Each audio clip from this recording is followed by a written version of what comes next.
As the sun dipped low, splashing the sky with streaks of orange and purple, Henry Wallace pulled his black Mercedes up the driveway of his two-story colonial home.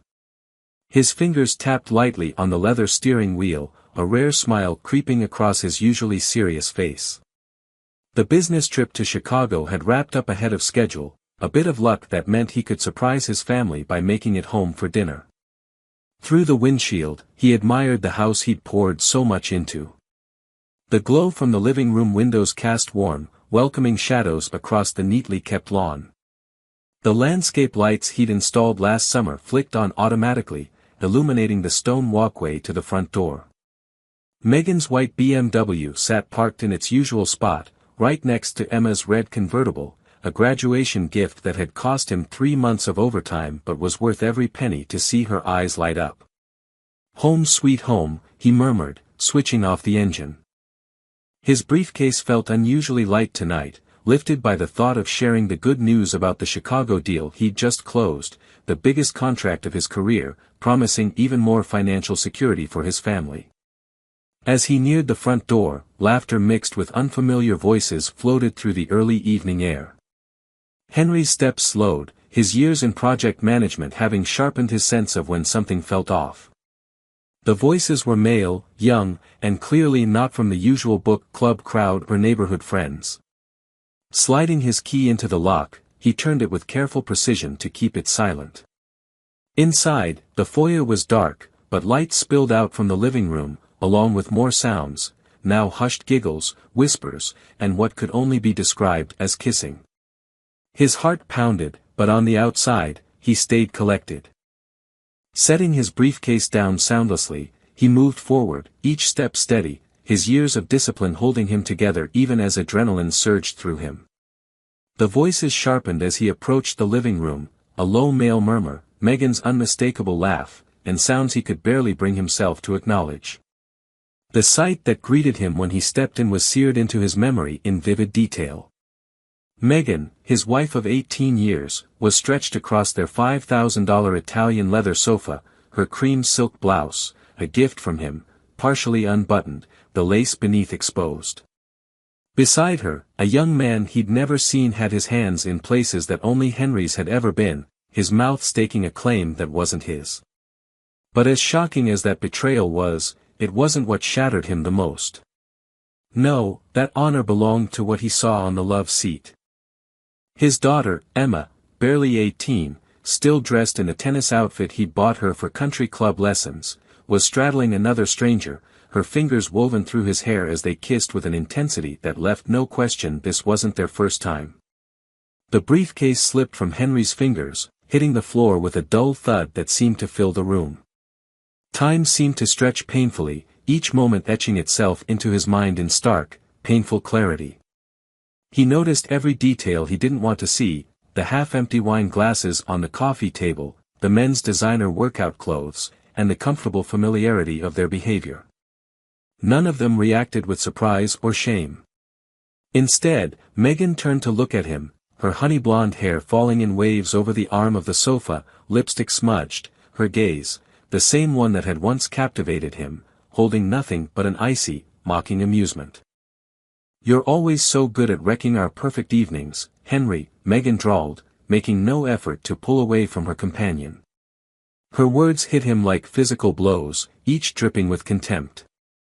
The man beneath her, young and muscular, dressed in what seemed to be designer workout clothes, had the nerve to smirk. "So, this is the workaholic husband you told me about," he sneered, keeping his hand firmly on Megan's waist, almost as if staking a claim. "Dad," Emma's voice cut through the air, more annoyed than ashamed. She shifted in her date's lap, rolling her eyes. "You're supposed to be in Chicago till tomorrow. Why are you always checking up on us?" Henry's fists clenched, his knuckles going white with the strain. The rage building up inside him was unlike anything he'd ever felt in his 40 years, cold, relentless, and utterly consuming. This wasn't the heated anger that made men lash out impulsively.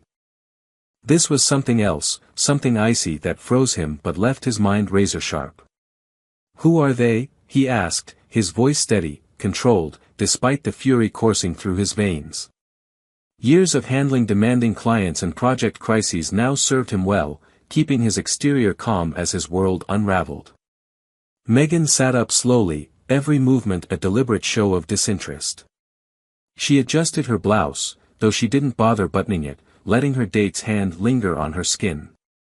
"This is Blake," she said, gesturing to the man at her side, her diamond wedding ring glinting, the one he'd upgraded last year for their anniversary.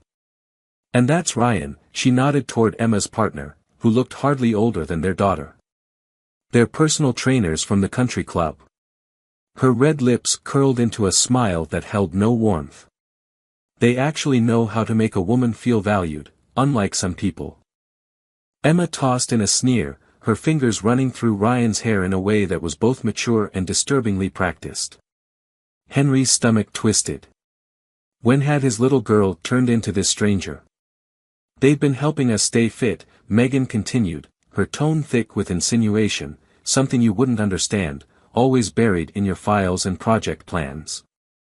Blake's arm slid around Megan's waist, his fingers possessively spread across her stomach.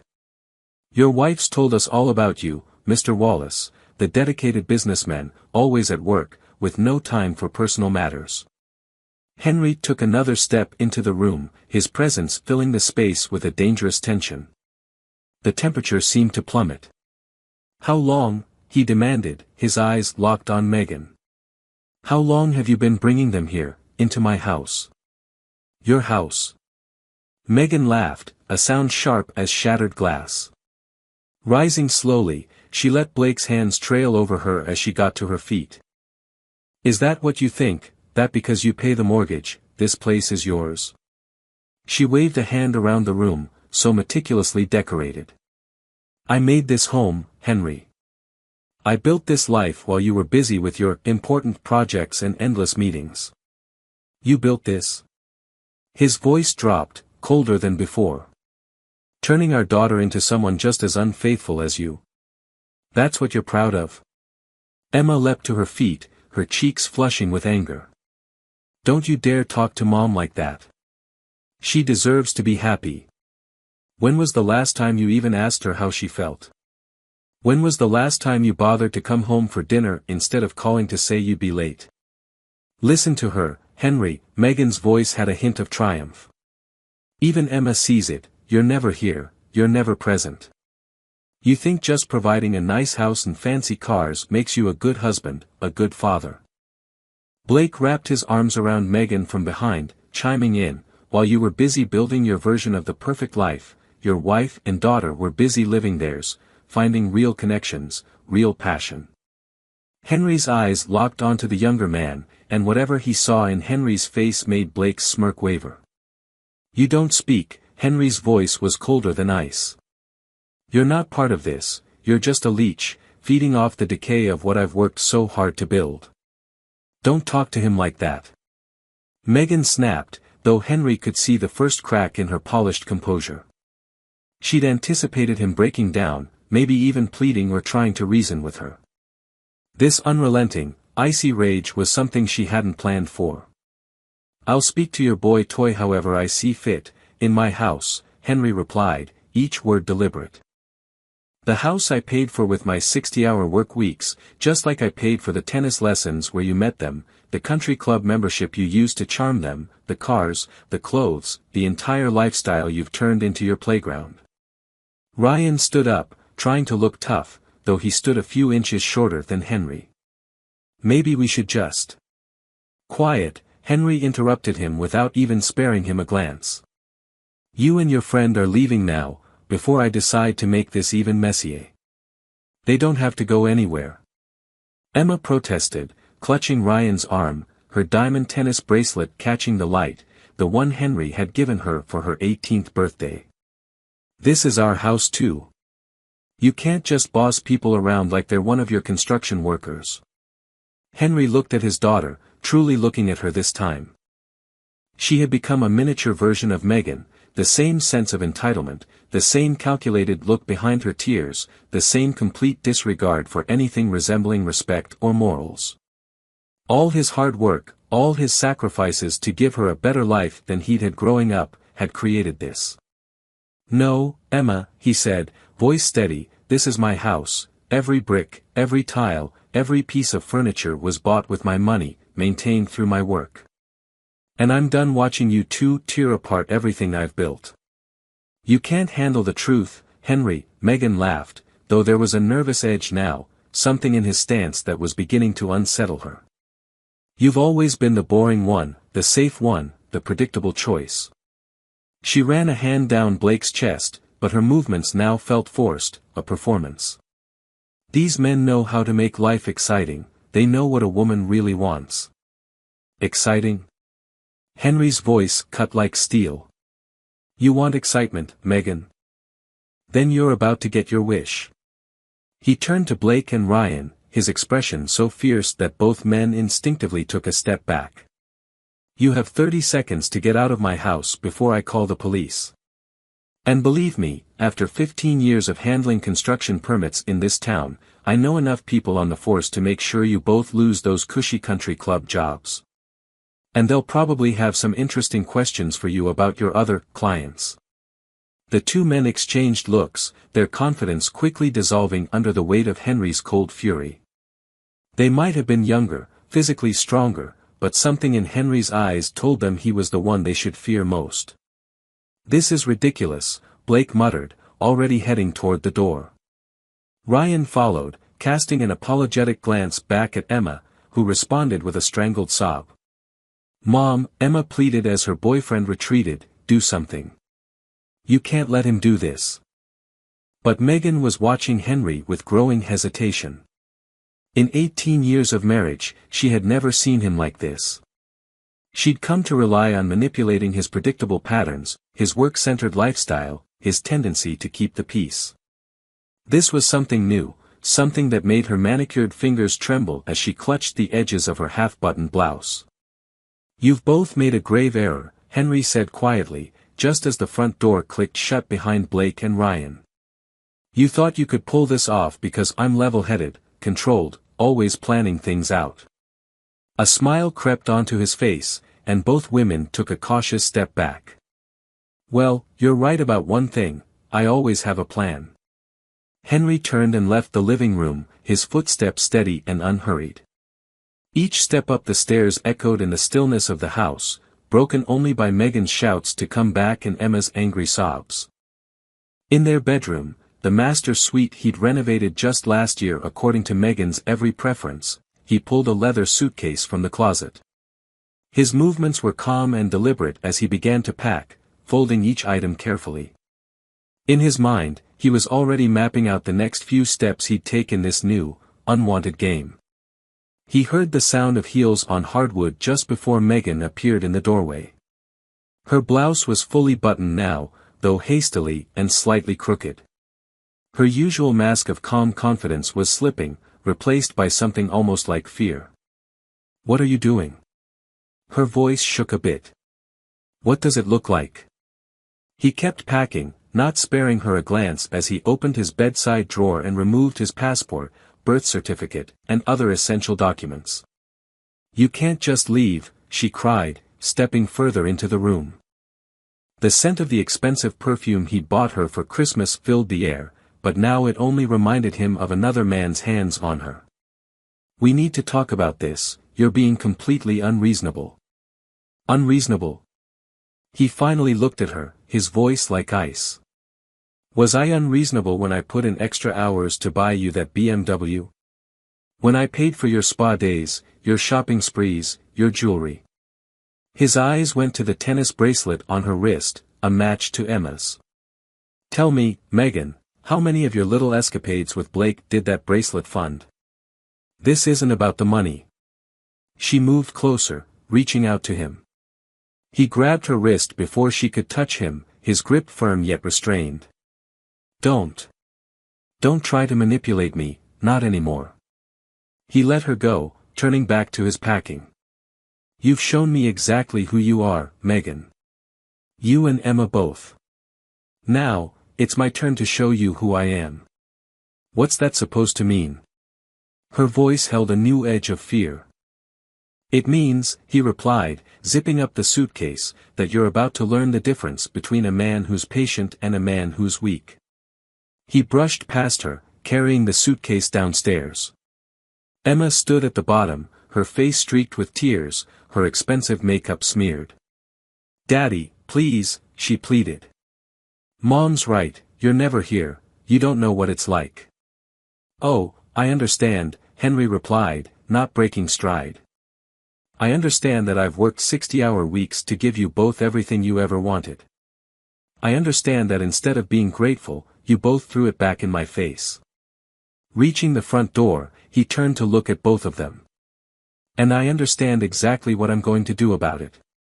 "You're overreacting," Megan called from the stairs. "By tomorrow, you'll calm down, Anne." "No, Megan," he replied, his voice as cold as his gaze, "by tomorrow, you'll start to see exactly what you've done." His smile was calm, yet chilling. "You wanted excitement. Change. Something unpredictable. Well, congratulations, you're about to get exactly what you asked for." The door closed behind him with a final, decisive click, leaving Megan and Emma standing in the foyer, their carefully crafted world already starting to crack and crumble around them. 20 minutes later, Henry was seated in a suite at the Marriott, his laptop open and humming on the desk before him. The room was pricey, and he'd purposefully used the credit card that Megan had access to for the charge, making sure she'd know exactly where he was, though she wouldn't have that information for long. His fingers flew over the keyboard as he accessed their joint accounts. First, he transferred the majority of their liquid savings, close to $400,000, into a personal account she didn't even know existed. Then he opened their credit card accounts, American Express, Visa, MasterCard. One by one, he canceled each card in her name, taking screenshots of charges from high-end hotels on dates when she claimed she'd been at spa retreats. His phone buzzed constantly with calls and texts from Megan and Emma. He ignored every one, staying focused on his task. Finally, he picked up his phone and dialed his lawyer's private number. Ethan answered after the third ring, sounding groggy. "Henry, it's almost midnight. I need you to clear your schedule tomorrow morning," Henry said, wasting no time on pleasantries. "I'm filing for divorce." There was a pause, followed by the sound of rustling papers. "Divorce? What happened? You and Megan always seemed. I caught her with another man in our house." Emma was there too, with her own boyfriend for company. "Jesus," Ethan muttered, fully alert now. "Both of them, right there." "Henry, I'm sorry. I'll call the office and clear my morning for first thing tomorrow." "We'll." "No," Henry interrupted. "Not first thing. I've got some things to handle first. I'll be there at 10. He paused. "And, Ethan? I want everything, the house, the assets, all of it. I want her left with exactly what she brought into this marriage, which, if I remember right, was a waitress uniform and a pile of debt I paid off." "That's not going to be easy," Ethan warned. "Even with clear evidence of adultery, the courts usually." "I don't care how tough it is," Henry replied, his voice cold and unyielding. "I don't care what it costs. She's about to see what happens when patience is mistaken for weakness. Can you handle it?" "Of course. I'll have everything ready." "But, Henry, are you sure you don't want to wait a bit, think it over?" "I've been thinking for the last 3 hours, every second I listened to their lies, every excuse they threw at me.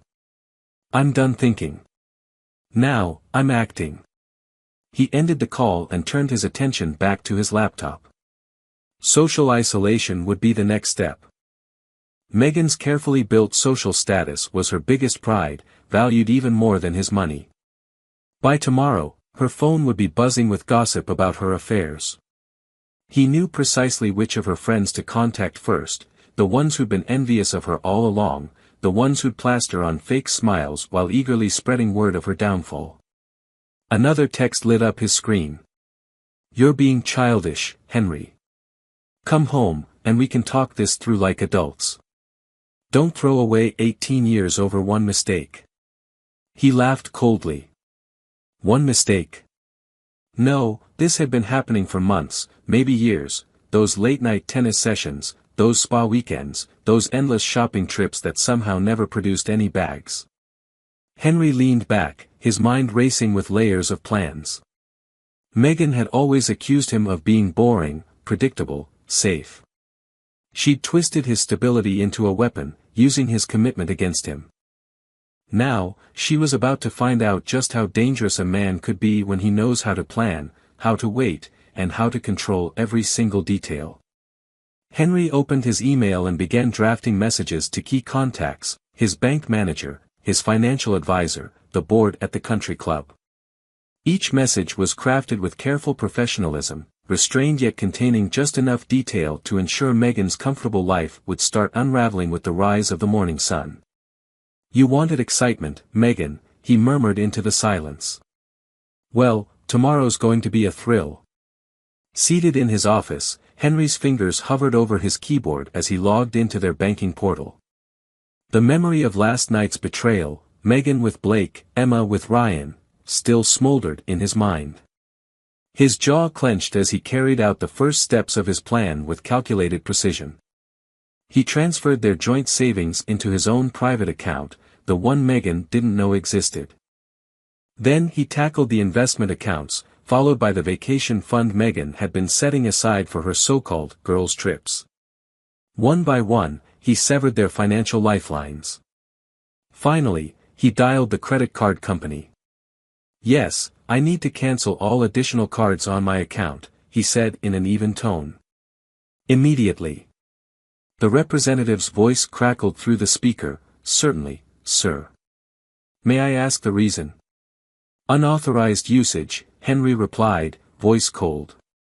"And I need it handled now." 20 minutes later, he leaned back, a grim satisfaction settling over him as the first domino fell. He glanced at his watch, 10:43 a.m.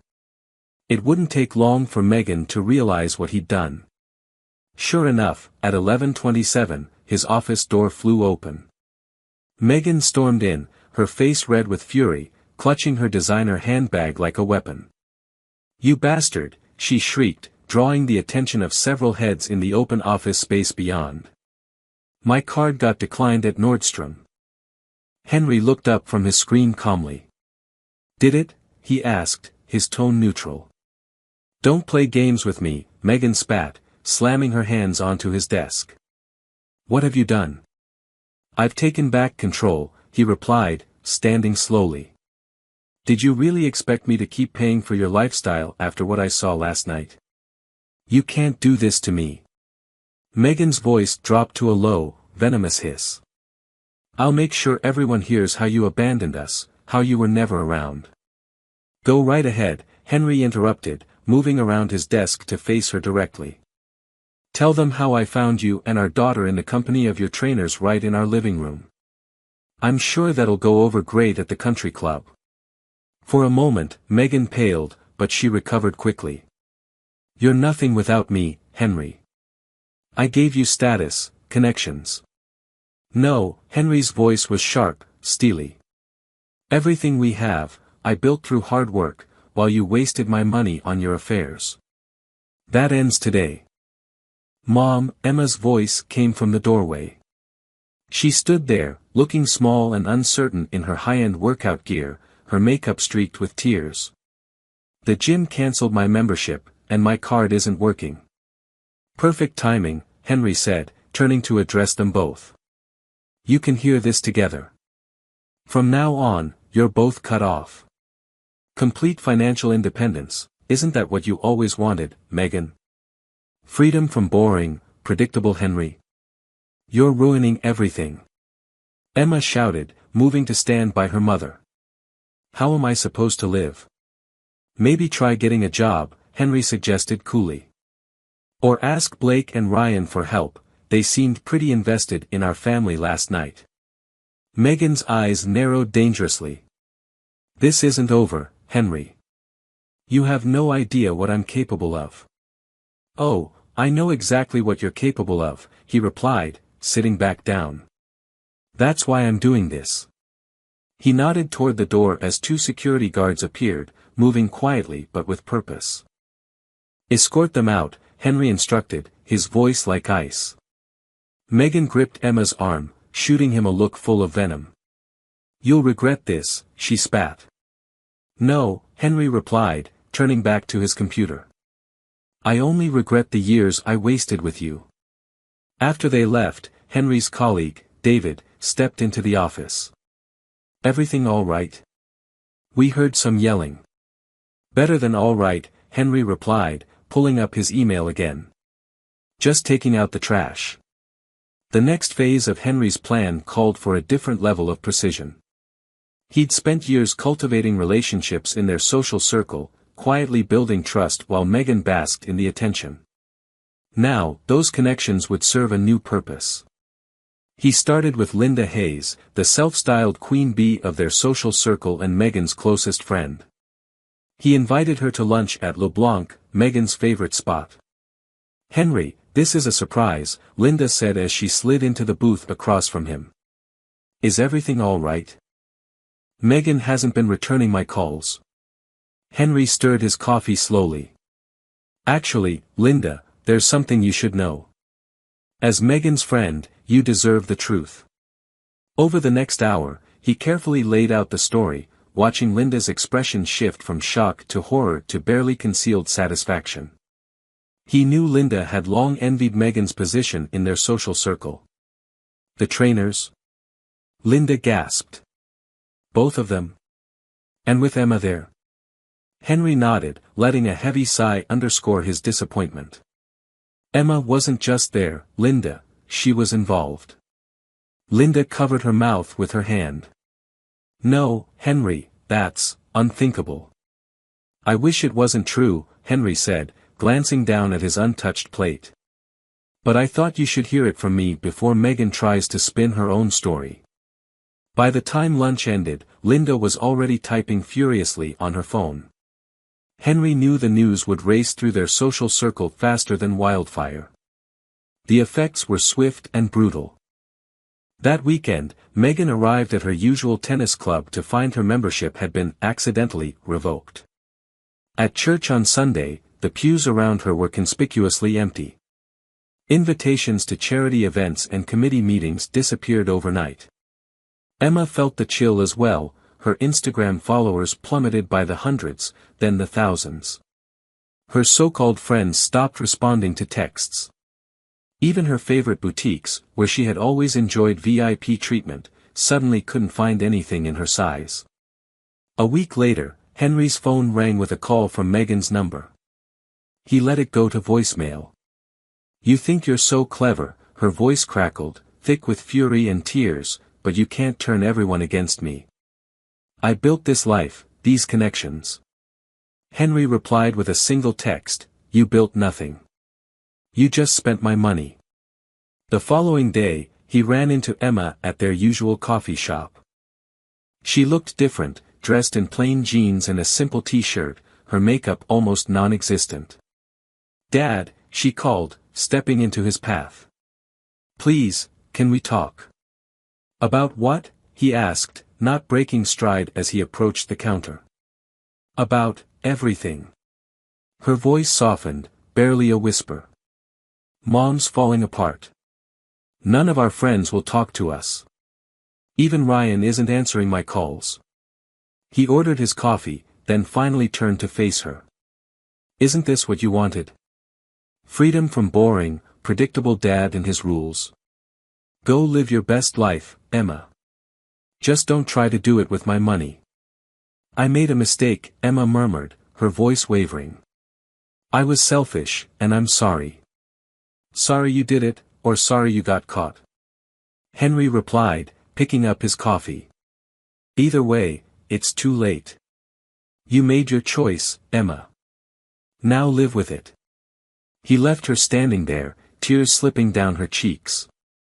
Outside, he took a deep breath of the crisp morning air. Phase 2 was complete. It was time for the final blow. Henry's attorney, Ethan Cooper, flipped through the divorce papers with a practiced eye. "You've certainly covered every angle," he said, skimming through the evidence of Megan's affairs, the photos, the bank records showing extravagant purchases for her lovers, the witness statements. "You've been thorough." "I believe in being prepared," Henry replied, straightening his tie. "How strong is our case with this evidence?" Ethan smiled knowingly. "She won't know what hit her."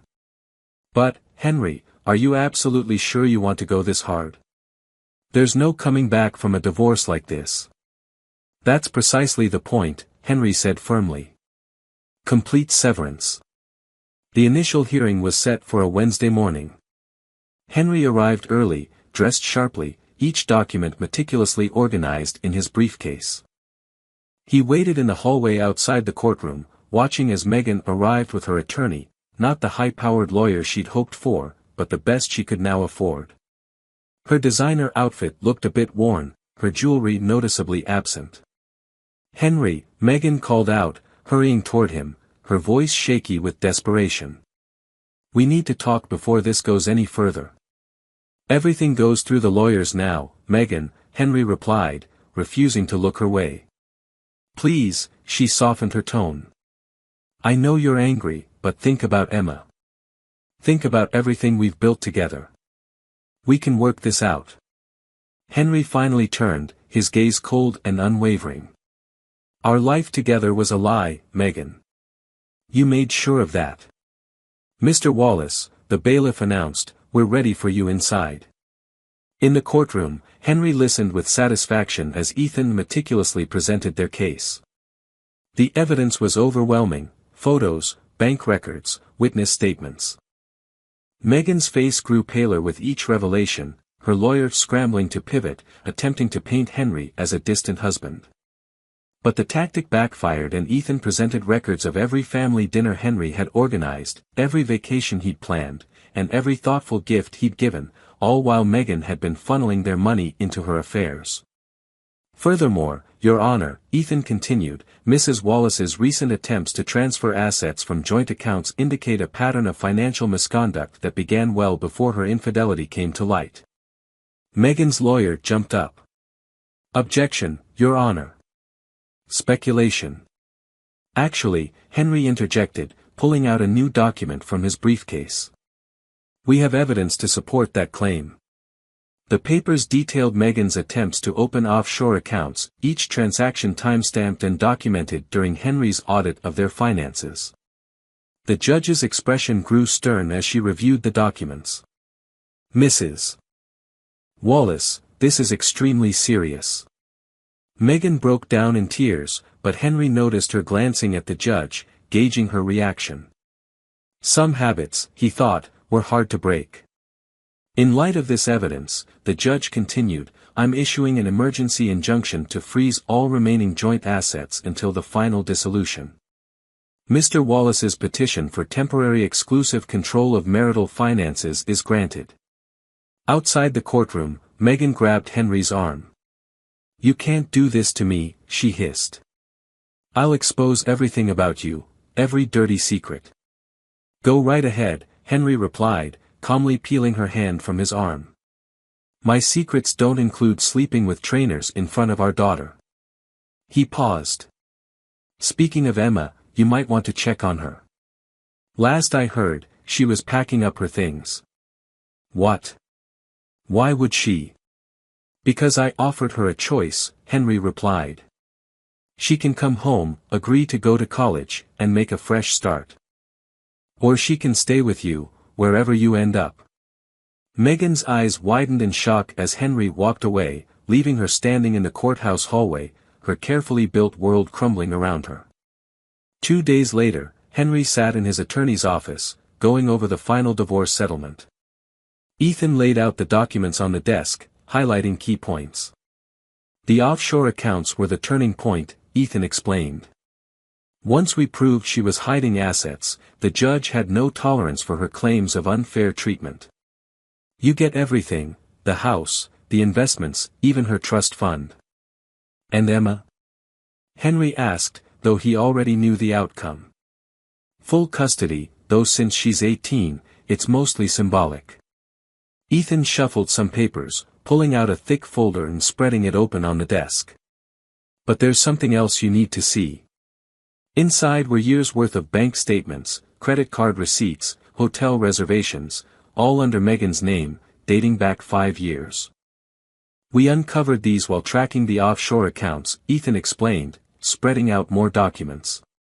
Your wife wasn't just involved with Blake and Ryan. There were plenty of others, all funded by your money. Henry leaned forward, his gaze fixed on the evidence.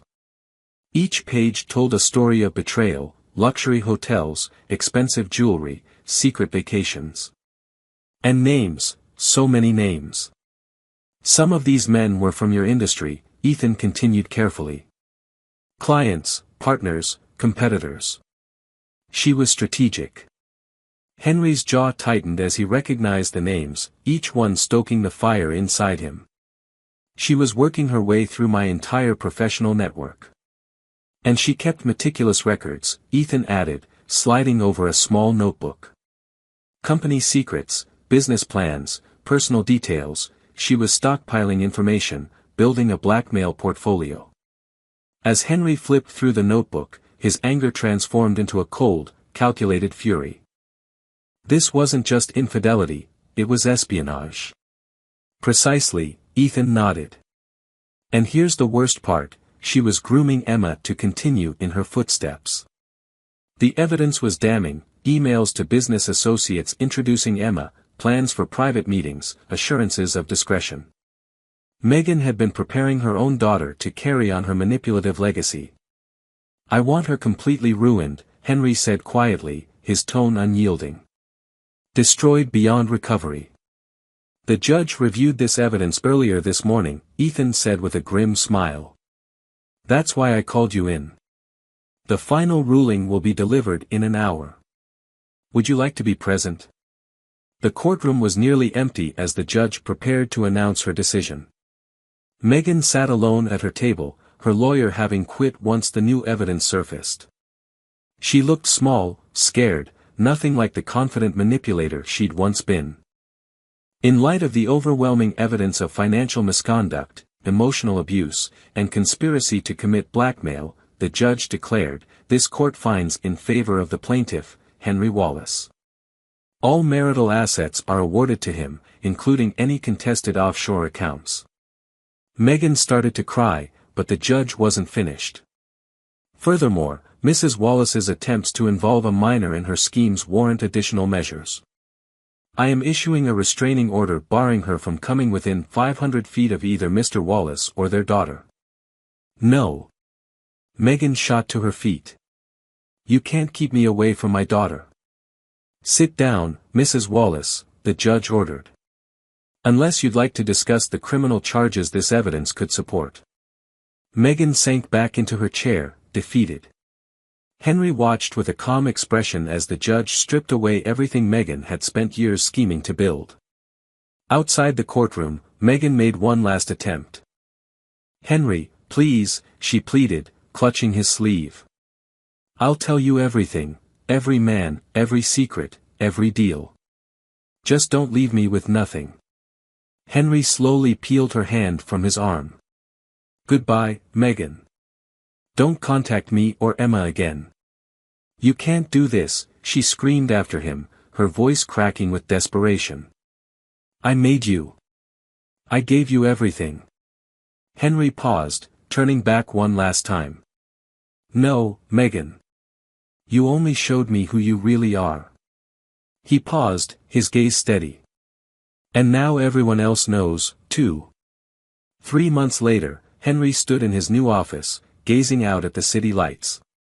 His company had weathered the storm of Megan's revelations, his immediate disclosure of her actions had even earned him respect from the board. A knock at the door interrupted his thoughts. He turned to see Emma standing there, looking different from the last time he'd seen her. Gone were the flashy clothes and heavy makeup, now she wore a simple sweater and jeans, her face fresh and young. Dad, Emma said softly as she stepped into the room, holding a letter. I got in. State University accepted me. Henry nodded, recalling their agreement.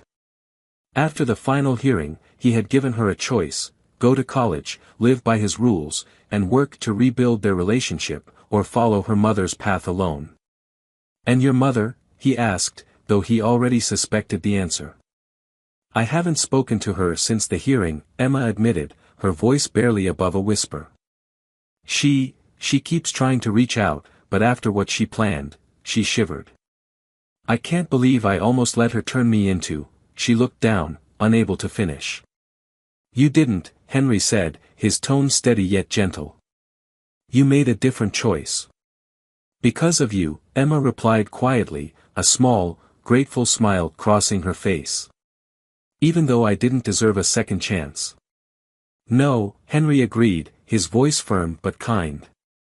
"You didn't. But you're working to earn it now."